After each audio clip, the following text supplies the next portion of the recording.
The Floyd of Rosedale is coming back to Minneapolis for the first time in a while. Can the Gophers ride this victory over Iowa to get back into the Big Ten West championship race? From LA to Piscataway, all Big Ten all year long. This is Big Ten 10. I'm going to get into Minnesota and how they played and the good things that they did in order to get this victory over Iowa. But what a chaotic ending. I want to talk about that first, that chaotic ending. The first thing I really want to touch on is when Minnesota has the ball deep in their own territory. Like, you go back for the Gophers. You go back to that game against Northwestern when they were ahead by all those points in the fourth quarter. They got conservative. Okay, they ran the ball. It was eventually the factor that did them in against the Purple Cats. Now you got the ball, and it seemed like they were just going to run the ball. Conservative PJ Fleck type of ball late in that game. But the pass, which ended up being incomplete, surprised me a little. It was at that time when that happened, and it saved an Iowa timeout. You got the feeling that something was going to happen in favor of the Hawkeyes, because those are the situations where they look at you from across the table and say, that's the little mistake. That's the little opening we needed. And Cooper DeJean was so close to making it happen. From how they explained it on the broadcast, it did sound like that was the correct call when Cooper DeJean is telling the signal for the guys to get away from the football. It was not his intention to create a signal that was like a fair catch. But that's what ended up happening. A truly amazing moment that wasn't quite a moment. You got to feel for a kid like Cooper DeJean, right? Going out there, making a play, right? What is it about NBC games at Kinnick Stadium this year and the punt returns in the fourth quarter for Cooper DeJean? Sometimes the plays that he makes on special teams, he might not return it for a touchdown every single time, but his ability to get Iowa at least in better field position, and then the plays he makes as well on defense, sometimes he's putting the team on his back. So you feel for him when he makes a play, and as big of an effort as he did to take that one all the way back to the house, and then it gets called off for a penalty like that when that was certainly not his intention. All of the chaos that happened after that, you got to give credit for Minnesota. Right there, that was a time where there were so many emotions, there were so many things going on, and that is a time where maybe in the past Iowa would capitalize over Minnesota, but Minnesota came right after Deacon Hill. They sacked him, they got him back, and at that point, it was a Minnesota Golden Gopher victory. What a huge victory for PJ Fleck in Minnesota. The voices around Minneapolis were not in favor of PJ, let's just say that, after that loss to Northwestern. This is huge for PJ. This is huge for this Minnesota Golden Gopher football program. They've done a lot. They've won 11 games. They've beaten Wisconsin a good amount as of late. And now this win over Iowa, that was the one thing that PJ Fleck really hasn't been able to do since he's been the head coach at Minnesota, and now he's done it. So how did it happen? How did we get to a point where Minnesota was in position to win late, considering that they were down by 7 at halftime? Well, the key was very simple. When you play the Iowa Hawkeyes, you can't give them the football. You can't allow them to rack up takeaways, give their offense a shorter field and a better chance to get field goals and maybe touchdowns. You need to play a clean football game.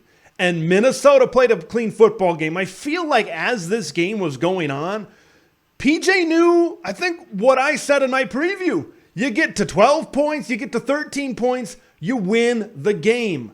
Okay, this is not a game where you're going to take a ton of chances down the field. And I think PJ knew that, and throughout the second half, end of the third quarter, into the fourth quarter, I think he knew that. His defense has improved.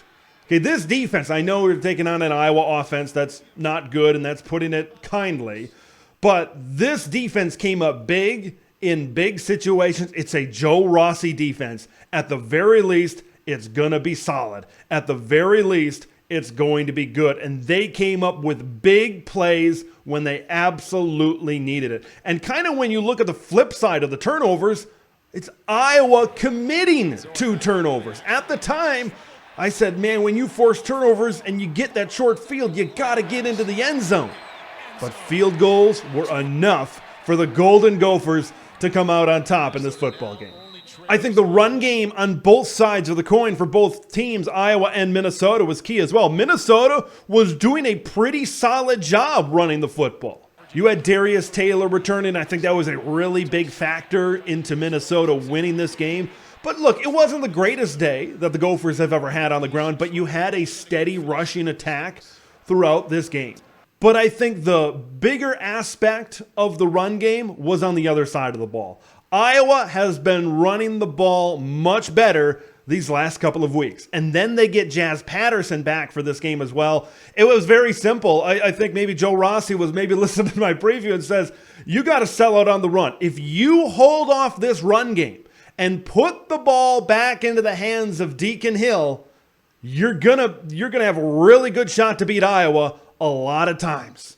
And that's exactly what Minnesota did. They bottled up this Iowa run game. They weren't able to get those big chunk touchdowns, those big plays that they've gotten the last 2 weeks against Purdue and against Wisconsin.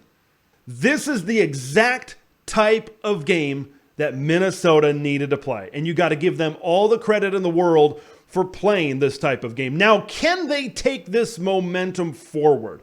The Big Ten West is changing. It's an ever-evolving organism right now. And now Minnesota getting this win over the Iowa Hawkeyes. Look, I know that they've got Ohio State still on their schedule towards the end of the season. And, I know they've that loss to Northwestern is really coming back to bite them right now.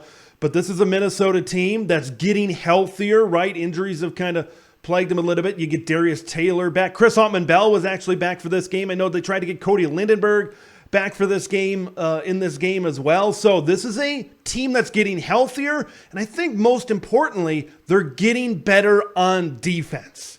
If they can run the football and play defense, Ethan Kaliakmanis, look, I know he's not a great quarterback. He might not even be a good quarterback. But he's a better option than maybe Deacon Hill. He might be a better option than some of these other quarterback situations like a Heinrich Haarberg at Nebraska. He can be good if you limit him a little bit, if you really ride in that run game and give him favorable opportunities down the field. We talked about it preseason, and we've talked about it, throughout this season as well. This is a team that has solid wide receivers, and I know now having Chris Altman-Bell back in this lineup, I think that's going to be big for Minnesota. This is a team to watch out for. The Big Ten West is going to be nuts. It's going to be crazy. There's going to be a lot of things that are going to happen. A lot of teams are going to beat that team. That team's going to beat this team.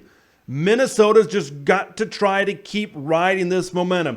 Michigan's better than everybody else. North Carolina is a really good football team. That Northwestern, a little bit of an anomaly right now. But this is a win where Minnesota, considering their past against Iowa, can really build off of it and take their confidence going forward.